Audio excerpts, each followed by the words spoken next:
네, 안녕하세요. 저는 김영은이고요. 오늘 발표를 시작하도록 하겠습니다. 저는 연구 주제로 오늘 인구bab소 도시에서의 경제적 번영, 정량적 영향 요인과 지방 중소도시의 조건과 전략에 대해서 얘기하도록 하겠습니다. 네, 발표에 앞서 저에 대해서 모르시는 분들이 많을 것 같아서 간략하게 이제 소개를 드리고자 합니다. 저는 이제 학부 때는 건축학을 전공을 했고요. 석사 때는 도시 설계, 그리고 박사 과정에서는 이제 도시계획 및 설계와 스마트 시티를 복수 전공을 하였습니다. 작년 8월 이제 서울대학교 환경대학원에서 공학 박사를 나갔고요. 이제 작년 9월부터 홍익대학교 도시공학과에서 연구교수로 근무 중에 있고요. 이제 현재 유튜브 R&D 프로젝트와 논문 작성 그리고 그 강의 등을 이제 수행을 하고 있습니다. 네, 그 현재는 이제 통계청의 통계개발원이라든가 아니면 서울시의회 평가위원 그리고 고용시장연구원의 자문위원 활동을 하고 있습니다. 저희 이제 최근 관심 분야와 이제 연구 주제에 대해서 조금 말씀을 드리면, 저는 인구 감소 그리고 도시 지역 경제 그리고 지방 중소도시 이 키워드에 관심을 많이 가지고 있어서 그 부분에 대해서 좀 연구를 좀 지속적으로 진행을 하고 있고요. 그리고 최근에는 인구 감소와 그리고 환경 리스크라고 하면 이제 기후 변화에 따른 이제 홍수나 폭염 등에 대해서 좀 관심을 가지고 그 부분도 좀 진행을 하고 있습니다. 세 번째로는 이제 생활 환경에도 관심을 가지고 있어서 통근 환경 그리고 서울시 철도 지하화에 관련해서 뭐 옥상 구간 설정이라든가 정량적인 평가 지표 이런 것들에 대해서 개발하는 부분에 대해서도 연구를 함께 진행을 하고 있습니다. 네, 그러면 오늘 연구 주제에 맞춰서 발표를 진행하도록 하겠습니다. 목차는 다음과 같고요. 오늘은 저는 이제 한 연구가 진행됐던 두 가지 핵심 이제 서론을 먼저 말씀드리고 두 번째에서는 이제 정량적인 영향률이 세 번째에서는 그 지방 중소도시 사례를 대상으로 했을 때 조건과 전략을 이제 정상적으로 밝히는 부분에 대해서 말씀드리고 마지막 이제 결론과 시사점에 대해서 말씀드리고 마치도록 하겠습니다. 우선 연구의 배경으로 서론에 대해서 말씀드리면 전 세계적으로 이슈가 되고 있는 게 인구 감소라고 할 수 있습니다. 저출산, 그리고 고령화, 산업 구조의 전환, 글로벌화로 인해서 전 세계 이제 많은 도시들이 성장 지향적인 패러다임이었다면 이제 축소로 많이 전환이 되어 가고요. 세계 최대 도시의 한 4분의 1 이상이 최근 몇 년 동안 인구 감소를 경험하고 있는 상황입니다. 그리고 특히나 이제 아시아 중에서도 일본과 한국이 심각한 인구 감소를 경험하고 있고 이러한 변화로 최근 인구 감소가 좀 진행이 되면서 축소 도시에 대한 관심이 굉장히 증대되고 있는 게 최근 이제 실정이라고 할 수가 있습니다. 그래서 저는 이 관심 키워드를 가지고 연구를 좀 진행을 해보았는데요. 수많은 연구들을 이제 인구 감소 도시를 이제 축소 도시로 분류를 하고 있었습니다.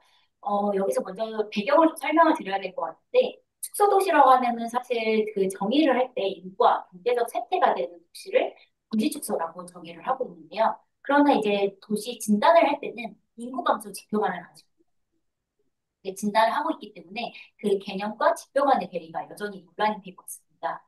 그래서 또한 그리고 인구 증가가 반드시 경제 성장을 동반하는 게 아니고 인구 감소는 또 경제 성장과 같이 존재할 수 있다라는 이런 연구들도 같이 많이 이제 발견이 되면서 저는 이 부분에 대해서 이제 조금 고민을 많이 해보게 됐고 그래서 그렇다면 이제 최근에는 사실 인구와 경제적인 지표가 같이 반영돼야 되면서 이 두 개의 지표를 가지고 도시를 분류해야 된다라는 측면들이 많이 조정이 되고 있는데요. 그러니까 이제 역을 출발하여 목포역으로 가는 SRT 663 열차입니다. 부분에 대해서 차량 4사분면이 학계에서 도시 분류로 많이 좀 떠오르고 있었습니다. 그래서 네, 그랬을 때 이제 4사분면 분류법을 보시면 1사분면과 3사분면은 인구와 경제가 모두 성장하거나 축소, 감소하고 있기 때문에 도시의 성장, 그리고 도시의 쇠퇴, 축소 이렇게 정확하게 분류를 할 수가 있었는데요. 반면에 2사분면과 4사분면 같은 경우 인구와 경제가 반대로 나타나는 이런 도시들 유형 같은 경우는 과연 이거를 성장으로 볼 것인지 축소로 볼 것인지 정확하게 구분이 어렵다는 한계점이 있었습니다. 그래서 이러한 배경으로 저는 이제 이 연구를 좀 새로운 8사분면 도시분류법 매트릭스를 좀 제안을 하였고요. 이거는 이제 헤비타트 인터내셔널에 실제로 출판이 되어서 이제 연구가 좀 진행이 됐습니다. 스케일링 티어리 이론을 좀 적용을 해서 이제 8사분면 도시분류법을 제안을 했는데요. 기존 연구에 이제 좀 수많은 연구들에 따르면 인구가 감소했다라는 의미로 축소도시로 이제 분류를 하는데 그렇다면 이제 이런 840에서 CDEF가 축소도시로 분류가 되어야 되는데 흥미롭게도 타입 C에 해당되는 유형이 결국은 성장 유형에 굉장히 가깝다라고 판단이 되었습니다. 그래서 이제 도시 분류 검증을 했을 때도 성장 도시에 굉장히 유형에 가깝게 나타났고 이 C 유형 같은 경우는 어, 이제 인구가 감소하는 그 정도보다 경제적인 성장이 더 많이 폭발적으로 더 증가하는 유형이라고 설명을 할 수가 있을 것 같습니다. 그래서 그러한 배경으로 연구를 좀 진행을 하였고, 저는 그렇다면 이제 여기에서 이제 여덟 가지 이제 8개의 도시 분류법을 제안을 했었는데 여기서 좀 과연 인구 감소에도 불구하고 경제적 번영을 경험하는 도시 유형에 대해 이제 심도 있는 분석이 필요할 것이고, 그럼 이런 아까 C타입에 대해서 좀 이 C타입을 이끄는 요인이 과연 무엇일지, 그리고 이런 사례 분석을 통해서 과연 어떤 전략들이 이런 경제적인 번영을 달성했는지에 대해서 분석을 하고자 좀 진행을 하였습니다. 자, 앞서 말씀드린 C타입을 이제 Complementary Economic Growth Cities라고 해서 네, CEG Cities라고 좀 정의를 하였고요. 또 이제 후속용으로서 이제 정량적으로 어떤 요인들이 이제 인구가 감소하면서 경제적인 번영을 이끌 수 있는지 정량적으로 분석을 하고 또 정량적으로 이제 분석을 했지만 거기서 알기 어려웠던 것들을 좀 정성적으로 좀 더 이제 파헤쳐보는 그런 연구를 진행을 해서 계속 후속 연구로서 진행을 했고요. 저는 오늘 이제 이 빨간색 박스에 해당되는 정량적 연구와 정상적 연구로 밝혀낸 연구 결과를 말씀드리도록 하겠습니다. 첫 번째로 이제 두 번째 챕터인데요. 인구 감소에서 결국은 경제적인 번영을 나타내는 이런 특징에 대해서 말씀드리도록 하겠습니다. 먼저 아까 앞서서 말씀드린 거랑 이제 유사하게 C타입을 이제 CAG 세티즈라고 좀 정의할 수가 있는데요. 마찬가지로 저출산이라던가 고령화, 그리고 베이비 부머 세대들 이제 정년 연장 등으로 인해서 그 인구는 감소하지만 종사자는 지속적으로 증가하는 이런 경향들이 나타나게 인구 변화만으로는 이제 도시 경제의 변화를 완전히 파악하는 데는 충분하지 않았고요. 요거는 실제로 독일의 라이프치히 사례에서도 좀 발견할 수가 있었어요. CAG 도시들을 이제 성장 유형으로 좀 성장 유형에 굉장히 가깝다라고 말씀을 드렸었는데요. 또 과연 어떤 요인들이 이런 영향을 미치는지는 아직 밝혀지지가 않았기 때문에 이런 연구가 굉장히 부족했고, 저는 본격적으로 이제 정량적으로 어떤 요인이 있었는지 밝히고자 진행을 하였습니다. 저는 여기서 지금 인구는 감소하지만 경제적으로 번영을 하는 특징이 있기 때문에 연구 가설을 크게 두 가지로 설정을 하였습니다. 그래서 저는 이제 경제가 좀 성장하는, 번영하는 측면이 있기 때문에 특정 산업군의 비중이 경제적 성장에 굉장히 영향을 미칠 것이라고 가정을 했고요. 두 번째로는 경제적 성장에도 불구하고 인구가 감소하는 측면은 결국은 높은 주거 가격으로 인해서 주거 경제성의 영향이 굉장히 관련이 있을 것이다라는 가설 두 가지를 설정을 하였습니다. 그리고 분석 방법으로는 다음과 같은 프레임워크를 좀 구성을 하였고요. 기존에 개발했던 이제 840의 도시분류법 매트릭스를 적용을 해서 네, 전형적으로 원래 이제 성장 도시라고 분류를 할 수 있던 것을 그로잉 시티즈로 정의를 하고 제가 이제 새롭게 발견했던 CED 시티즈 그리고 전형적으로 이제 언급이 되고 있는 슈링킹 시티즈 이렇게 세 가지로 구분을 했을 때 이제 CED 시티즈가 이제 그로잉과 슈링킹과는 어떤 차별점을 지니는지 밝히고자 하였습니다. 그래서 도시의 분석 범위로는 이제 군 단위의 도시를 좀 제외해서 146개의 시군 단위 도시 분석을 했고요. 연구 범위로는 2014년부터 2019년까지 분석을 좀 하였습니다. 인구 통계학적, 그리고 경제적, 사회적, 물리적 지표를 이용해서 기초 통계와 그리고 멀티노멘탈 로지스틱을 이용해서 이제 전형적인 그로잉과 슈링킹 간 어떤 차별점을 가지는지 이 요인들을 도출하고 각 유형별로 전략을 좀 제시하는 연구를 진행을 하였습니다. 네, 앞서 말씀드린 이 가설에 따라서 저는 분류를 하는데요. 아까 말씀드린 이제 특정 산업군에 따라서 결국은 특정 산업군에 따라서 이제 경제적인 변형이 나타날 것이라고 가정을 해왔고, 결국은 지식기반 경제에 따라서도 이런 경제적인 변형을 좀 보고자 하여서 도시 산업을 이제 원래는 이제 표준 산업군에 따라서 이제 결국 산업 대분류를 좀 사용할 수도 있지만 저는 여기서 북부에서는 이제 지식기반 경제에 따라서 도시 산업을 좀 분류를 하였습니다. 첫 번째로는 지식 집약적 서비스업, 두 번째로는 지식 집약적 제조업, 그리고 세 번째로는 전통적인 제조업 이렇게 세 가지로 구분을 하였고요. 두 번째 가설에서는 이제 주거 경제성을 좀 보고자 하였기 때문에 주택 매매 가격 지수와 정주 환경이라고 한다면 노후 주택 비율, 빈집 비율 이런 것들 데이터를 이용해서 이제 통계 분석을 좀 진행을 하였습니다.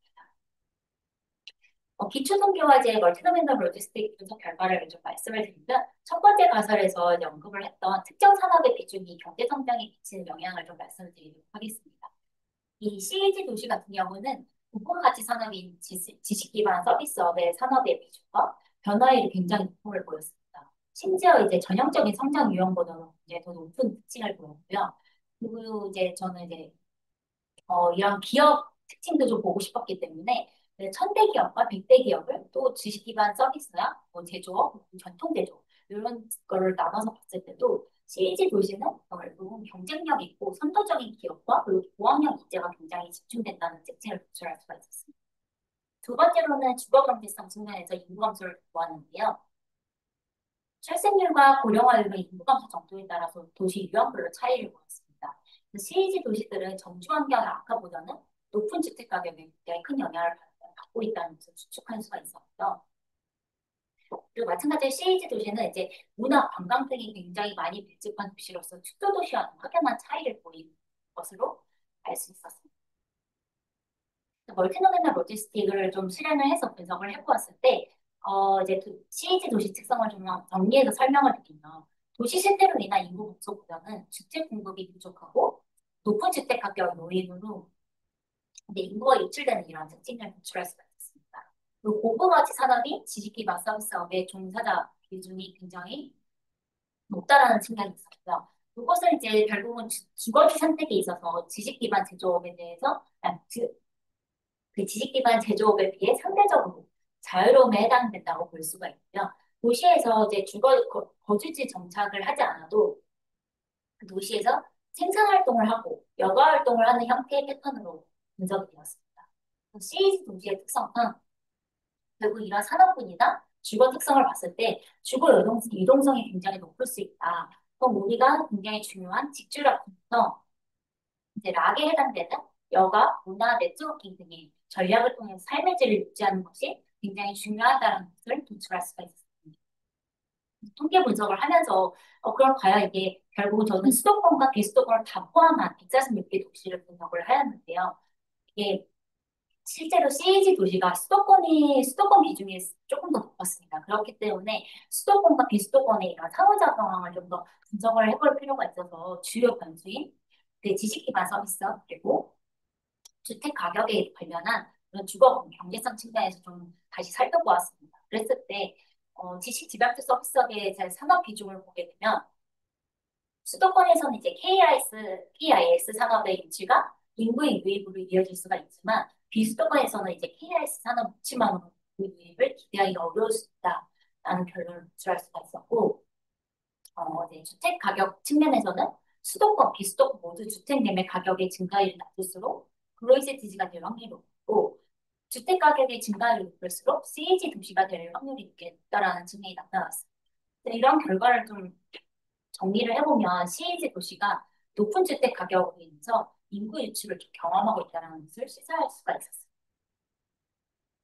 그래서 이 연구를 기반으로 저는 이제 단계별 전략을 좀 제시하기보다는 슈링킹 도시가 이제 갈 수 있는 경로를 좀 제시하고 선행연구들이 이제 기존에 슈링킹이 보이게 되기 위한 전략을 좀 제시해서 실패했다 하면 그 연구에서는 슈링킹이 CAG로 점진적인 전략이 필요할 수 있음을 좀 강조하고 싶었습니다.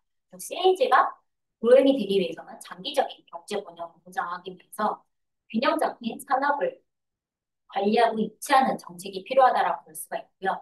특히나 이제 높은 주택 가격 상승률과 그리고 고령화를 해결하기 위해서 주택 옵션을 좀 제공하는 정책이 필요할 수 있습니다. 결국은 이게 제로섬이 인구 불균형을 초래할 수 있기 때문에 지역 상황을 고려한 정책 전략이 필요하다고 할 수가 있고요. 이제 슈링킹에서 CAG 도시로 전환을 하기 위해서는 이제 연구 결과를 기반으로 봤을 때 지식 기반 산업 유치를 하면 좋지만 축소 도시에서는 상황적으로 좀 어려울 수가 있습니다. 그래서 지역 특성을 고려한 지역 특화 산업을 구성하는 것이 필요하고 재정적 지원에 의존하기보다는 사회적 네트워킹을 좀 강화하는 것이 중요하다고 했습니다. 이런 것들을 보면 협동조합이나 사회적 기업과 같은 이제 소기업 창출, 또 지역 대학과 연계해서 이제 네트워킹을 좀 강화한다는 측면을 볼 수가 있고 인구 유입에 이제 포커스된 정책은 그리고 이제 제로섬 게임을 좀 조정할 수가 있습니다. 그렇기 때문에 문화관광 활성화를 통한 생활인구 늘리기 정책이 좀 필요하다고 볼 수가 있고요. 그러나 이제 슈링킹이 사실은 이렇게 시즈나 그로잉으로 좀 전환이 되면 좋지만 그러지 못한 상황이 돼 있습니다. 무조건적으로 이거를 해야 된다는 것은 아니고 이게 결국은 슈링킹이 머무는 도시들은 우리가 많이 언급되고 있는 스마트 슈링키지 결국은 이 사이즈를 좀 줄인다던가 도시의 이제 압축 결국 컴팩트 시티가 되기 위한 전략이 될 수 있는데요. 이런 빈 땅을 좀 그린 이제 녹지 공간으로 좀 제공하면서 그런 중요한 시설들을 집약적으로 좀 제공하는 이제 스마트 슈링키지 전략이 조금 더 필요한 측면도 있을 수 있다라고 하여서 이렇게 전략들을 하였습니다. 그 다음으로는 앞에서는 이제 정량적으로 연구 결과를 좀 말씀드렸었는데요. 그때는 정성적으로 좀 밝히지 못했던 부분을 좀 보고자 하였습니다. 그래서 이 부분에 대해서 말씀드리도록 하겠습니다. 연구 배경을 조금 말씀을 드리면 이제 인구 감소에도 불구하고 경제적 활력을 보이는 도시들이 아까 말씀드렸다시피 굉장히 많았는데요. 현대사회가 이제 도시의 교회화 그리고 산업의 전환, 유노멀 시대로의 전환함에 따라서 과거의 생활 패턴과는 달리 거주하는 지역과 노동과 그리고 문화 소비하는 생활하는 이런 지역이 불일치한 경향이 나타납니다. 그럼으로써 이제 인구와 경제적 사이의 갭이 굉장히 크게 벌어지고 있는 경향을 보고 있습니다. 특히나 이제 지방 중소도시에 좀 더 하게 되면요. 이제 종족 고유한 사회적, 그리고 경제적, 문화적 자산을 좀 부여하고요. 이는 대도시와는 좀 다른 이제 형태의 균형을 좀 가능하게 할 수 있습니다. 또한 이러한 도시들은 이제 대도시에 비해서 인프라 유지나 뭐 서비스 제공에 있어서 더 많은 도전을 겪을 수 있지만 커뮤니티의 긴밀한 연결과 같은 이런 독특한 장점을 활용할 수 있다는 장대로도 가지고 있습니다. 본 연구에서는 이제 지방 중소도시의 특성과 도전, 기회를 좀 조명하고 인구 감소가 반드시 경제적 쇠퇴를 의미하지 않는다는 것을 보여준 사례를 좀 발굴하고자 하였고요. 이 연구 결과를 기반으로 이제 도시계획과 정책 결정 과정에서 새로운 전략과 접근 방식을 좀 모색하는 데 기여하고자 하였습니다. 정성적 연구에서는 크게 이제 두 가지를 좀 살펴보았는데요. 연구의 질문은 이제 지방 중소도시에서 인구 감소에도 불구하고 관찰되는 경제적 번영의 잠재적인 긍정적인 측면은 과연 무엇인가? 라는 걸 보았고, 두 번째로는 인구 감소에 대응해서 경제적 번영을 이제 촉진하고 있는 이런 조건들과 전략들은 어떻게 각 도시에서 상호작용을 하고 있는지에 대해서 연구한 결과를 말씀드리도록 하겠습니다. 다음은 이제 연구 방법과 어떻게 이제 케이스 스터디를 하려고 했는지 이 프레임에 대해서 말씀드리도록 하겠습니다. 우선 저는 지방 중소도시에 좀 포커스를 두고 있기 때문에 사실 지방 중소도시를 본 이유는 이제 결국은 지방 중소도시가 인구는 좀 감소하는 게 굉장히 두드러지기 때문에 지방 중소도시의 사례를 좀 분석을 했고요. 이 중소도시라고 하면 인구 규모가 5만 이상, 50만 미만에 해당되는 도시입니다. 이제 제가 개발했던 8단계 도시분류법 매트릭스에 해당되는 거기서 CAG 타입의 중소도시를 좀 뽑았고요. 그랬을 때 한 47개의 도시가 선정이 되었습니다. 그 47개의 도시를 기반으로 이제 연구 범위로 이제 2017년부터 2020년까지 인구와 경제적인 변화를 좀 파악을 해보고자 하였고요. 이제 지방 중소도시라고 하면은 결국은 뭐 제조업 중심으로 개발된 도시냐, 아니면 서비스 중심이냐, 아니면은 그 경제적인 측면에서 사회적인 경제를 좀 추구하는 이런 도시냐에 따라서 이렇게 유형을 좀 구분할 수가 있습니다. 그래서 각각의 이제 유형을 좀 구분을 하였고요. 지방 중소도시를 세 가지로 구분을 하였고 그 대표 도시를 좀 선정을 하였습니다. 지역별로 결국 추진하고 있는 핵심 정책들 기반으로서 이제 매니팩처링 오리엔티드 타입으로는 음성부를 좀 선정을 하였고 서비스 오리엔티드 타입으로는 제천시를 그리고 서스테이너블 소셜 이코노미 타입으로는 영주시를 선정을 하였습니다. 경제적 번영을 나타내는 특성을 분석하고자 저는 이제 중간 연구 그리고 결국 기초 통계 그리고 인터뷰를 통해서 교차 사례 분석을 진행을 하였고요. 심층 인터뷰는 이제 해당 도시의 지역 관계자랑 이해받게 되고요. 지역 계획가라던가 관련 연구원, 공무원, 그 종사자, 그리고 지역 주민 등을 통해서 한 24명을 이제 그 심층 인터뷰를 통해서 연구 결과를 도출을 하였습니다. 연구 프레임으로는 사실 이제 그 좀 집중적으로 이 그 도시에 이제 내부적으로 다 들어가서 있고 그 결국 프레임을 좀 잘 구축을 하는 게 중요했기 때문에 저는 차례 대상자에 이제 경제적인 번영 특성, 조건, 전략들을 분석하기 위해서 크게 세 가지 측면을 좀 분석을 하였습니다. 첫 번째로는 이제 정책 및 관리 전략인데요. 여기서 뭘 보느냐 하면 이제 각 도시의 투자 유치라든가 기업 지원, 사회적 기업 지원, 뭐 지역 공동체와의 이제 상호작용 그런 측면에서 경제개발 관점에서 좀 보고자 하였고요. 두 번째 경제적인 메커니즘에서는 고용을 좀 창출하는 주요 산업과 산업 구조의 변화, 노동시장에서 근로자 수가 이제 증가하는 그런 메커니즘에 대해서 좀 분석을 하고자 했습니다. 세 번째로는 자원을 활용하는 측면입니다. 경제적인 번영을 가능하게 하는 지역의 자연 자원과 문화 자원이 경제적 가치를 창출하는 방식이 어떻게 나타나는지 조사를 하였습니다. 그랬을 때 이제 연구 질문 첫 번째 이제 해당되는 내용도 인구 감소가 진행되고 있는 도시들이 이제 경제적 번영의 기회를 가질 수 있는 여러 특성을 탐색을 한 결과입니다. 음성군 같은 경우 이제 다른 도시에 비해서 외국인 유입과 일자리 창출이 굉장히 활발해서 인구 감소의 충격이 상대적으로 좀 적게 나타나는 특징이었습니다.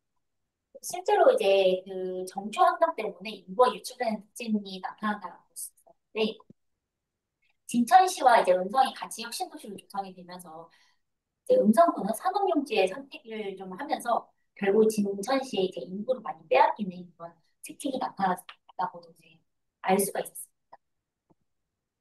그리고 제천시와 이제 영주시 같은 경우는 전형적으로 이제 나타나는 인구 감소라든가 경제가 증가하는 X자 패턴들, X자 그 그래프 패턴을 나타내는 것으로 볼 수가 있었습니다. 제천시 같은 경우는 좀 경제적인 메커니즘 측면에서 한방이나 천연물 사업에 이제 굉장히 집중 투자하고 특화시키고 있었는데요. 사실 이 산업 같은 경우 부가가치가 높지 않아서 일자리 창출에 굉장히 한계가 있었고 인력과 일자리가 굉장히 미스매칭하는 그런 특징이 나타나 알 수 있었습니다. 영주 같은 경우는 사실 도시재생 사업으로 굉장히 유명한 도시죠. 그래서 2014년 성공적인 도시재생 사업으로 소규모의 일자리 창출을 했고 결국 이게 사회적 기업 육성화에 굉장히 큰 역할을 했다라고 볼 수가 있습니다. 경제적인 메커니즘 측면에서는 주시가 이제 대표적으로 사회적 네트워킹이 굉장히 활발하게 나타나는 게 특징을 볼 수가 있었습니다. 다음으로는 이제 연구 질문 두 번째에 해당되는 이제 인구 감소에 대응해서 경제적 성장을 촉진하는 세 가지 조건과 전략 이런 것들 어떻게 상호작용을 하는지에 대해서 말씀을 드리고자 합니다. 그래서 이제 첫 번째 연구 결과로는 결국은 이제 어떤 조건과 전략이 필요하냐라고 보면 지역 연계를 통해서 산업 재구조화가 필요하다는 것입니다. 경제적인 번영을 위해서 지역 자원을 잘 활용해야 되고 신성장 산업과 혁신 기술의 이제 발전을 통합을 잘 해야 된다는 측면이고요. 이제 지역 특화 산업도 굉장히 중요하고 그 인근 도시와의 산업적인 연계도 굉장히 중요하다고 볼 수가 있습니다. 그래서 요 이제 제가 이미지를 그려놓기는 했는데 여기서 보시면은 이제 사실은 음성 같은 경우가 굉장히 특이 케이스로 좀 더 활성화된 측면으로 볼 수가 있습니다. 이제 누구나 생각하기에 음성이 이제 경기도에 좀 가깝기 때문에 수도권과 가깝기 때문에 당연한 거 아니냐라고 할 수가 있지만 저도 처음에는 그럴 줄 알고 이제 조사를 하다 보니까 좀 특징적으로 알 수 있던 것이 이제 음성이나 제천이나 영주 같은 경우 지역 특화 산업을 다 하고 있었습니다. 각각. 그러나 음성 같은 경우는 이제 진천이나 충주나 오창, 오송 이런 식으로 주변 도시와의 연계가 굉장히 활발하게 나타나는 특징이었습니다. 그래서 주변 도시와 그 이제 주변 도시에서 얘 연구 시설이라든가 대학교 등과 굉장히 연계를 하면서 활발하게 이제 주변 지역과의 연계 산업을 이제 확장하는 것으로서 결국은 산업 재구조화를 하는데 굉장히 성공적으로 나타났다라고 볼 수가 있었습니다. 그렇다면 이제 산업을 좀 재구조화하는 측면에서 결국은 기업을 유치하는 것도 중요하다고 볼 수가 있는데요. 그럼 낮은 토지 분양가를 좀 유지하는 것도 굉장히 중요하다고 볼 수가 있습니다. 그래서 이 결국은 낮은 토지가를 좀 유지를 하려면 산업단지에서 결국은 어떻게 보면은 이제 그 음성이 또 수도권에 가깝기 때문에 더 비싼 거 아니냐라고 볼 수가 있는데요. 실제로 이제 분석을 해봤을 때 음성이나 제천이나 영주는 산업단지를 다 보유하고 있었습니다. 그래서 실제로 산업단지에 신성장 기업을 투자하려고 굉장히 많은 노력을 하고 있었고 뭐 서울남원소를 설립을 한다던가 조례를 조정해서 인센티브를 조정을 한다던가 이런 정말 많은 노력을 하고 있었는데요. 특별히 이제 음성이 여기서도 좀 특별 케이스로 볼 수가 있었습니다. 이제 이미지에서 보시면 맨 밑에 부분인데요. 이제 미니타운이라고 해서 제천이라던가 영주 같은 경우는 산업단지를 구성하는데 산업단지가 부지가 있고 이제 주거라던가 산업부지가 옆에 그냥 같이 붙어서 미니타운을 조성하는 형태로 개발이 됩니다. 그러나 그러니까 음성 같은 경우는 이제 산업단지 안에 주거라던가 상업용지를 같이 개발하면서 복합 개발을 함으로써 이제 여기 주거라던가 산업용지에 나오는 이익을 다시 그 산업용지 재투자하는 방식으로 하고 있기 때문에 결국은 낮은 토지 분양가를 유지하는데 굉장히 유용하게 작용한다는 수가 있습니다. 이런 특징으로 결국은 지역 연계를 잘 하고 산업단지를 어떻게 조성하느냐에 따라서 산업 지역 구조화를 하는데 굉장히 성공적으로 나타날 수 있는 사례들을 좀 볼 수가 있어요. 네, 두 번째로는 그렇다면 지역 자원을 활용해서 문화관광을 활성화하는 것이 중요한데요. 새 도시 모두 이제 축제라던가 이벤트를 굉장히 활성화하면서 나타나는 측면들을 볼 수가 있어요. 그러나 여기서 좀 더 중요했던 거는 결국 지역 고유의 관광 자원을 어떻게 활용하고 있느냐인데요. 사실 음성 같은 경우는 관광 자원이 없습니다. 그렇지만 반면에 이제 영주와 이제 제천 같은 경우는 지역 고유의 자원이 있습니다. 그런데 이제 음성 같은 경우는 이 지역 관광 자원이 없기 때문에 산업단지라는 이런 테마를 가지고 이제 팩토리 투어 센터를 운영을 하게 됩니다. 그래서 민간 기업들이 굉장히 지역을 활성화시키기 위해서 이제 음성군이 나선 건 아니지만 알아서 기업들이 서로 협업을 통해서 16개의 기업들이 협업을 하고 지역 동네 이제 포통네가 같이 이제 협업을 함으로써 이렇게 이제 팩토리 투어 센터를 좀 조성을 했고 실제로 여기서는 제가 궁금했던 거는 과연 그러면 이게 지속 가능성이 있을 것인가라는 것도 궁금했습니다. 봤을 때 이게 팩토리 투어 센터에서 결국 카페를 운영을 하고 있대요. 우선 체험 활동도 할 수 있고 물론 이제 카페를 운영을 할 때 이 수익금을 공익 목적으로 사용을 하고 체험활동 비용을 지원하고 있었습니다. 그리고 음성군에 위치한 이제 장애인 학교나 뭐 복지시설 이제 꽃동네 출신을 바리스타로 좀 채용을 하고 지역 학교에서 이제 생산하는 빵 등을 좀 원가로 가져오는 등 이렇게 지속 가능성을 추구하는 사업의 지속 가능성을 되게 높이고 있는 이런 측면들도 볼 수가 있었습니다. 네, 세 번째로는 이제 사회적 네트워킹을 통해서 협업과 그리고 다양성 측면이 있다라는 이제 우선 이제 사회적 네트워킹을 먼저 말씀을 드리면 이제 대학 연계라든가 취업 지원 이런 지원 정책은 이제 세계 도시에서 유사하게 나타납니다. 그러나 좀 특별적으로 특히 이제 영주가 좀 주목받을 사례라고 볼 수가 있는데요. 영주 스택스 사례는 이제 영주시 향토기업인 SK 스페셜티가 엑셀러레이터 활동을 하면서 엑셀러레이터 이제 임팩트 스퀘어와 같이 협업을 하면서 이제 영주 지자체와 협력한 민가협력 프로젝트로 볼 수가 있었습니다. 기업들과 교육, 그리고 정보 교류 등의 네트워킹을 통해서 서로 협력하고 상생하고 협력을 통해서 만드는 지역의 새로운 가치를 이제 발굴할 수 있다는 측면, 그리고 실제로 이러한 스택스 프로젝트의 성과가 지역민의 소득을 좀 증대시키고 관광객을 포함해서 약 2,200명의 이제 생활인구를 좀 창출하는 이런 측면들이 좀 효과가 두드러지게 나타났다고 볼 수가 있습니다. 두 번째로는 사실 외국인도 무시할 수 없는데요. 결국은 다이버시티 측면에서 그 외국인을 통한 노동력 공급은 이제 지역 노동 집약적 산업과 지역 기업에서 인력 부족 문제를 해결할 수 있는 기회를 제공을 하고 있습니다. 대표적으로 이제 음성과 제천이 외국인 유입에 굉장히 노력을 많이 하고 있었습니다. 그래서 외국인 도움센터가 있었는데요. 민간 비영리 단체로 설립이 돼서 외국인 정착에 도움을 주고 일자리를 찾고 한국어 교육을 하고 문화 이해 프로그램, 다문화 상담 서비스까지. 그래서 실제로는 이제 현재 음성군은 5개 외국인 지원센터가 있었고요. 실제로 음성군의 이제 외국인 비율을 계산해 보면 우리나라에서 1위로 해당하는 약 16% 정도 굉장히 높은 외국인들을 좀 포함을 하고 있었습니다. 그렇기 때문에 사실 인구가 감소를 하고 있지만 이걸 외국인으로 채워나가고 외국인이 많이 들어오면은 사실 좋은 점도 있고 나쁜 점도 있지만 양면이 있지만 그 안에서 사실 인구 감소를 어느 정도 해결하고 경제적으로 활성화시키는 측면들이 좀 해결이 되고 있다라는 측면도 볼 수가 있었습니다. 그래서 이 정량력 연구와 정상적 연구 두 가지를 통해서 이제 발견한 이제 결론과 시사점을 말씀드리도록 하겠습니다. 결론적으로 인구 감소가 이제 반드시 경제적인 섹터를 의미하지 않는다는 것을 좀 밝힐 수가 있었고요. CAG 도시가 이제 성장 축소 도시 이런 거는 확연하게 이제 다른 구별되는 이유가 있다는 것을 밝혔고, 이제 그러면 어떤 조건과 전략이 있는지 이런 것들을 상호작용으로 어떤 상호작용이 있는지 밝혔는데 첫 번째로는 지역 연계 전략을 통한 산업 재구조화, 두 번째로는 지역 협력을 통한 문화 및 관광 활성화, 세 번째로는 사회적 네트워킹을 통한 협력과 다양성이 중요하다는 것을 알 수가 있었습니다. 인구 감소 도시를 항상 부정적으로 바라볼 필요가 없고요. 앞으로 인구 감소가 더 많이 나타날 수밖에 없기 때문에 인구 감소 도시에서 경제적 번영을 좀 전략을 잘 활용한다면 도시 성장에 좀 가능성이 있지 않을까라는 생각을 할 수가 있었어요. 그래서 여기서 이제 시선점을 말씀드리도록 하겠습니다. 첫 번째로는 지역 간의 연계와 협력을 통해서 산업 다각화하는 측면이 있는데요. 결국 도시의 경제적 기반을 다각화하고 지식 집약처 서비스 산업과 이제 같은 이런 신성장 산업을 육성해서 도시 경제를 활성화하는 것이 중요하다고 볼 수가 있고요.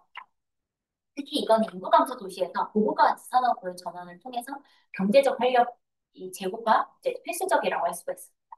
그러나 지방 종교 도시에서는 자원의 한계로 이런 고부가 가치 산업의 육성이 어려운 경우가 존재할 수 있습니다. 그래서 이러한 도시들은 주변 지역과의 연계를 통해서 산업적으로 확장을 모색하고 사실 지역 간에 이제 서로 경쟁을 하는 것이 아니라 이 지역 간의 연계를 통해서 공동산업 클러스터를 형성함으로써 이제 서로 상호 이익을 추구하는 경제 생태계를 좀 조성하는 것이 중요하다고 볼 수가 있습니다. 두 번째로는 주거지 선택과 생활 방식의 유연성인데요. 높은 이제 고부가치 산업의 이제 비중이라는 이런 특성으로 주거지 선택의 유연성과 그리고 높은 이동성을 강조하면서 전통적인 출퇴근 패턴, 결국은 직주 근접이었다면 이제는 새로운 생활 방식의 가능성을 좀 제시할 수 있다라고. 그래서 기존에는 직주 근접이었지만 이제는 그럴 필요가 없기 때문에 이런 측면에 이제 가능성을 좀 제시할 수 있다라는 거고요. 고부가치 산업에 이제 집중과 유연한 직업군, 경쟁력 있는 기업 입지, 높은 투자 가치가 주택 가격 상승으로 이어지고 있고요. 이는 주거지 선택의 유동성을 좀 촉진할 수가 있고, 높은 주택 가격의 인구 감소 문제를 좀 야기한 상황에서 주택 가격 안정화 이런 측면이 좀 중요할 수 있다라고 볼 수가 있지만, CAG 도시에서 주택 가격이 낮아지면 결국은 주변 지역에서 인구가 또 다시 유입돼서 다시 CAG 도시가 불어이 되는 건가? 아니면 불어이 다시 CAG로 되는 결국은 제로섬 게임으로 이어질 수가 있습니다. 그렇기 때문에 인구 불균형을 초래할 수가 있기 때문에 이 부분에 대해서 주택가격 안정화 정책 도입을 신중하게 고려되어야 될 필요가 있다라고 이제 언급을 할 수가 있을 것 같아요. 마지막 이제 세 번째와 네 번째 마지막 말씀드리도록 하겠습니다. 세 번째로는 지역 커뮤니티를 활용한 문화 및 관광 활성화 전략인데요. 지역의 독특한 문화적 자산을 좀 발굴할 필요가 있고 결국 이런 관광 상품을 좀 개발해서 외부 관광객을 유치해서 생활 인구를 좀 늘리는 게 중요하다고 볼 수 있습니다. 이제 단순히 완전 거주 인구를 유입시키려는 이런 노력보다는 결국 도시 경제 활력을 좀 강화하는 측면이 중요하다고 볼 수가 있고 이거는 또 지방 중소도시에서는 생활 인구 유입에 조금 더 포커스를 두는 게 중요할 수 있다라는 거죠. 그래서 지역 커뮤니티의 이런 협업은 이제 중요한 역할을 하고 지역 주민들과의 협업을 통해 차별화된 관광 경험을 제공함으로써 이런 지역의 문화적 정체성을 강화하고 경제적 혜택을 이제 지역 사회에 환원할 수 있다라고 볼 수가 있습니다. 마지막으로 사회적 네트워킹을 통한 협력 및 다양성 증진 측면입니다. 그래서 사회적 자본 증대 측면을 보면 지역 내의 사회적 네트워킹을 강화해서 이제 기업가라든가 청년이나 외국인 등의 이제 다양한 인적 자원이 연결돼서 협력할 수 있는 환경을 조성할 필요가 있고요. 인력 지원 같은 경우는 지방 중소도시에서 많이 하고 있지만 창업 지원 프로그램, 직업 교육, 그리고 멘토링 제도를 통해서 지역 내 인재가 결국은 지역을 떠나지 않는 것이 중요하다고 볼 수가 있습니다. 그리고 창업 생태계를 좀 조성하는 것도 마찬가지로 지역 내 스타트업, 인큐베이터와 엑셀러레이터 프로그램을 좀 굉장히 적극적으로 이제 확장을 해나가야 될 필요가 있습니다. 네, 자연인구 감소에 대응을 해서 국제적인 인구 유입을 좀 장려하고 이민 정책을 강화하는 전략이 중요하다고 볼 수가 있습니다. 외국인 노동자 유치나 청년 층의 정착을 촉진하기 위한 이제 정책은 CAG 도시들이 인구 감소에 부정적인 영향을 극복하고 지속 가능한 성장을 도모하는 데 중요한 역할을 한다고 했습니다. 마찬가지로 이게 저출산 고령화가 때문에 특히 지방 도시에는 고령 인구가 많기 때문에 고령 인구의 경제 활동 좀 참여할 수 있는 이런 프로그램도 굉장히 필수적이라고 볼 수가 있습니다. 그래서 제가 준비한 내용은 여기까지고요. 네, 감사합니다.